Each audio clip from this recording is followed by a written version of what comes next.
What's up mga katato? Good morning. Ngayong araw na to ay mag-change oil tayo sa aking motor na si Mavs. Yan, kita nyo naman. Change oil natin yan ngayon.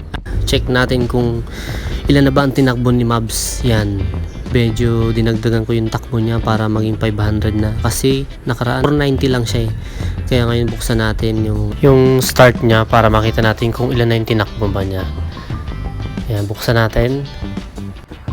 So yan, nakita nyo naman guys, 501 na siya. So kailangan natin mag-change oil yan.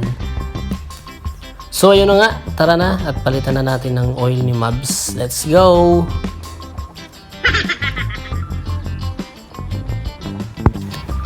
Tama ka, Ming? Ming! At yun na nga mga katato, nandito na tayo ngayon sa motor shop dahil bibili tayo ng Honda oil. Gusto kong ipalit yan kay Mavs yan. At yun na nga mga katato, pinapalitan na siya ng oil. Yan, tinatanggal na ni Kuya ang tornilyo ng lalagyan na ng oil. Yan, kita nyo naman. Dahan-dahan lang Kuya, baka magasgasan si Mavs. At yun na nga, ang dumi na ng oil ni Mavs. Kita nyo naman, kulay green na nagbablock. Yan, nakita nyo naman, ang dumi na.